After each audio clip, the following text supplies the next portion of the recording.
राम राम दोस्तों, क्या हाल है। आई होप सब वेल एंड गुड हो गए। तो दोस्तों, जैसा कि आपने टाइटल में पढ़ ही लिया होगा कि हम किस बारे में बातचीत करने वाले हैं, राइट। तो अगर आपको भी अपना पीएफ विड्रॉ करने में दिक्कत आ रही है या कोई परेशानी आ रही है तो ये वीडियो आपके लिए है, लास्ट तक ज़रूर देखना।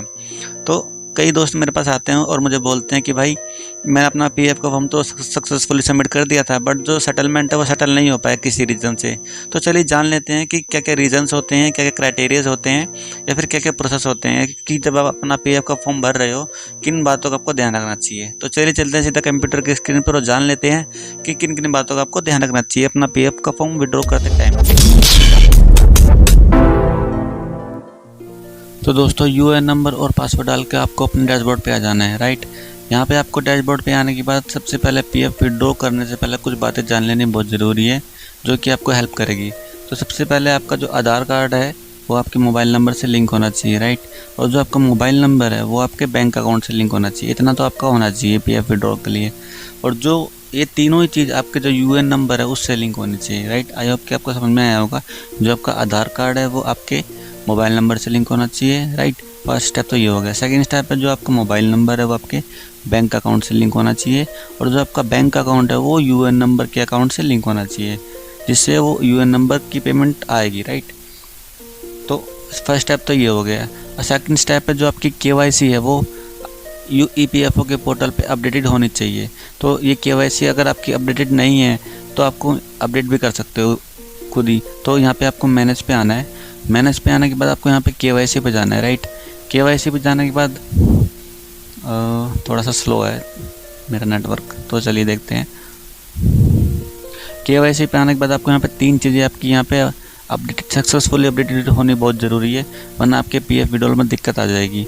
जो आपका जो पैन नंबर है वहाँ पे अपडेटेड होना, अप्रूव होना बहुत ज़रूरी है। और जो आपका जो सेकंड है वो बैंक अकाउंट यहाँ पे अपडेटेड होना बहुत ज़रूरी है। और जो आपका आधार कार्ड है वो यहाँ पे अपडेटेड होना बहुत ज़रूरी है। सपोज दैट आपका दो चीज़ें तो अपडेटेड हैं बट जो एक चीज़ है वो अपडेट नहीं है, तो यहाँ पे आप तीन ऑप्शन दिए गए हैं। इन तीनों ऑप्शन में से कुछ भी आप ऐड करवा सकते हो, ठीक है। चलो मान लेते हैं कि आपका जो तीनों है ये भी अप्रूव्ड वाला है, ठीक है। अब ये भी अप्रूव्ड होने के बाद आपको जो थर्ड स्टेप है वो आपकी जो डेट ऑफ एग्जिट है वो पोर्टल पे अपडेटेड होनी बहुत ज़रूरी है।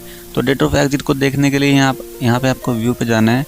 व्यू पे जाने के बाद आपको यहाँ पे सर्विस हिस्ट्री पे जाना है, राइट।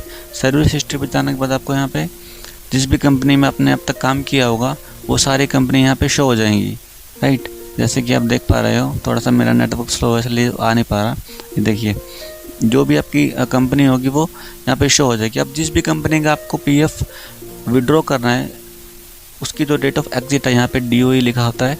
जो डेट ऑफ एग्जिट है वो एग्जिट अपडेटेड होनी बहुत ज़रूरी है। अगर ये अपडेटेड नहीं है तो इसका अपडेट करने का भी तरीका मैंने प्रीवियस वीडियो में आपको बताया है कि आप खुद से ही डेट ऑफ एग्जिट मार्क कर सकते हो, राइट। तो चलिए चलते हैं नेक्स्ट स्टेप पे और जान लेते हैं कि अगला स्टेप कौन सा है। तो आपका जो फर्स्ट स्टेप था वो था कि आधार कार्ड मोबाइल नंबर से लिंक होना चाहिए। मोबाइल नंबर आपका बैंक अकाउंट से लिंक होना चाहिए और जो बैंक अकाउंट है वो ईपीएफओ के पोर्टल पे अपडेटेड होना चाहिए। सेकंड स्टेप था आपके केवाईसी अपडेटेड होनी चाहिए। थर्ड स्टेप था जो आपका डेट ऑफ एग्जिट। तो ये डॉक्यूमेंट आपके बहुत ज़रूरी हैं।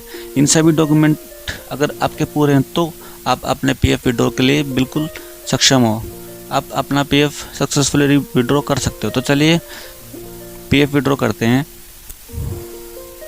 पीएफ विड्रॉ करने के लिए आपको यहाँ पे ऑनलाइन सर्विसेज में आना है। ऑनलाइन सर्विसेज में आने के बाद आपको यहाँ पे क्लेम फॉर्म्स होंगे। ये 4 तरह के फॉर्म होते हैं। आइए समझ लेते हैं कि ये कौन कौन से फॉर्म हैं। तो सबसे पहला जो फॉर्म होता है वो होता है फॉर्म 31। तो फॉर्म 31 क्या होता है, ये होता है हमारा एडवांस पीएफ विड्रॉ के लिए। जो सेकंड फॉर्म होता है 19। फॉर्म 19 होता है हमारा full and final PF withdraw के लिए। और जो फॉर्म 10C होता है वो होता है हमारा full and final pension withdraw के लिए। और जो फॉर्म 10D होता है वो होता है हमारा रिटायरमेंट के बाद पेंशन को अप्लाई करने के लिए, राइट। आई होप कि आपको ये चारों फॉर्म समझ में आए होंगे। फॉर्म 31 होता है हमारा एडवांस पीएफ के लिए। फॉर्म 19 होता है हमारा फुल एंड फाइनल पेमेंट के लिए। हमारा 10C होता है हमारा पेंशन को फुल एंड फाइनल पेंशन निकालने के लिए। और जो 10D होता है वो हमारा रिटायरमेंट के बाद पेंशन के लिए अप्लाई करने के लिए। आई होप कि आपको समझ में आया होगा। तो जल्दी चलते नेक्स्ट स्टेप पे। तो नेक्स्ट स्टेप होगा हमारा कि यहाँ पे आपको बैंक अकाउंट नंबर डालना है। मेक श्योर कि ये बैंक अकाउंट नंबर वही होना चाहिए जो आपने कंपनी ज्वाइन करते टाइम पीएफ के दौरान आपने कंपनी को प्रोवाइड करवाया था। तो चलिए मैं अपने यहाँ पे बैंक अकाउंट नंबर डाल देता हूँ। तो मैंने यहाँ पे अपना बैंक अकाउंट नंबर डाल दिया है। बैंक अकाउंट नंबर डालने के बाद आपको यहाँ पे वेरीफाई पे क्लिक करना है। वेरीफाई पे क्लिक करने के बाद यहाँ पे आपको यस करना है। यस करने के बाद अगर आपका जो बैंक अकाउंट नंबर ठीक होगा तो यहाँ पे राइट टिक आ जाएगा, अगर अदरवाइज रॉन्ग टिक आएगा तो आपको रिट्राई करना पड़ेगा। तो ये राइट टिक करने के बाद यानी मेरा जो बैंक अकाउंट नंबर है वो करेक्ट है। तो चलिए चलते हैं नेक्स्ट स्टेप पे। नेक्स्ट स्टेप है हमारा यहाँ पे प्रोसीड टू क्लेम। तो प्रोसीड टू क्लेम पे क्लिक करेंगे। क्लिक करने के बाद आपको यहाँ पे आपकी डिटेल्स शो हो जाएंगी। डिटेल्स शो होने के बाद आपको यहाँ पे जिस भी फॉर्म के लिए अप्लाई करना है, मैंने तो अपने यहाँ पे सारे फॉर्म क्लेम कर लिए हैं, बट जिस भी फॉर्म को आपको क्लेम करना है वो उसका नाम यहाँ पे शो हो जाएगा, राइट। जैसे आपको फॉर्म 10 से करना है या 10D करना है या 19 करना है, तो मुझे पीएफ एडवांस के लिए फॉर्म अप्लाई करना है, तो मैं पीएफ एडवांस के फॉर्म के लिए क्लिक करूँगा। क्लिक करते ही आपको यहाँ पे कुछ ऑप्शंस और खुल जाएंगे।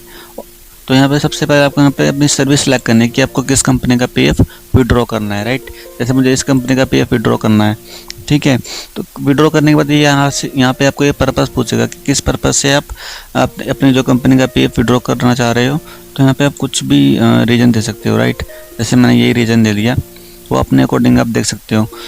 उसके बाद यहाँ पे आपको एक सर्टेन अमाउंट डालना होगा, राउंड अबाउट अमाउंट डालना होगा कि आपका जो पीएफ होगा लगभग कितना होगा, राइट। उसके बाद आपको यहाँ पे एम्प्लॉय एड्रेस डालना है। एम्प्लॉय एड्रेस डालने के बाद यहाँ पे आपको एक कैंसिल चेक की फ़ोटो डालनी होगी। तो कैंसिल चेक की फ़ोटो डालने के भी कुछ क्राइटेरियाज है, वो यहाँ पे बिल्कुल मेंशन किए हुए हैं ईपीएफओ ने। तो सबसे पहले क्या होना चाहिए, जो आपकी जो मैक्सिमम फाइल का साइज़ है वो होना चाहिए 500 KB, राइट। और जो चेक होता है, चेक के राइट साइड में नीचे आपका नाम लिखा होना चाहिए, ठीक है। और जो इमेज है वो बिल्कुल ही रीडेबल होनी चाहिए, अदरवाइज जो आपका जो विड्रॉ है वो स्टॉप हो जाएगा, ठीक है। ये सब आपको अपलोड करने के बाद आपको यहाँ पे आई एग्री पे क्लिक करना है। आई एग्री पे क्लिक करने के बाद यहाँ पे गेट ओटीपी पे क्लिक करना है। जैसे ही आप गेट ओटीपी पे क्लिक करोगे, आपके जो आधार नंबर पे जो आपका मोबाइल नंबर लिंक होगा उस पर एक ओटीपी जाएगा। देन ओटीपी डाल के आपको सबमिट कर देना है, राइट। सबमिट करने के बाद आपका जो पीएफ है वो विदिन 15 डेज़ के अंदर आपके बैंक अकाउंट में ट्रांसफ़र कर दिया जाएगा। तो दोस्तों मैं यहाँ पे आपको एक बात बताने भूल गया, अगर आपने किसी कंपनी में 5 साल से कम काम किया है और आपका जो पीएफ है वो 50,000 से ज़्यादा है, मैं एक बार और रिपीट कर देता हूँ, अगर आपने किसी कंपनी में 5 साल से कम काम किया है और जो आपका पीएफ है वो 50,000 से ज़्यादा है, तो आपका जो टीडीएस है वो 10% बैंक काट लेता है। अगर आप चाहते हो कि ये टीडीएस है जो आपका जो बैंक अकाउंट काटता है 10%, अगर आपकी सर्विस 5 साल से कम है और आपका पीएफ 50,000 से ज़्यादा है, तो आपको एक 15G नाम का फॉर्म होता है जो आपकी डिस्प्ले पे विजिबल है, तो ये आपको फिल करना है। अगर आपको फिल करना नहीं आया तो कमेंट बॉक्स में बता दीजिएगा, मैं इसके ऊपर भी एक शॉर्ट वीडियो बना दूंगा, राइट। तो 15G फॉर्म भरने के बाद आपका जो टीडीएस है वो बैंक 10% नहीं काटता है, राइट। तो आई होप कि ये वीडियो आपको अच्छी लगी होगी। बाकी और वीडियो के लिए मुझे फॉलो और सब्सक्राइब कर लीजिए। तब तक के लिए tata, bye bye, goodbye, see you.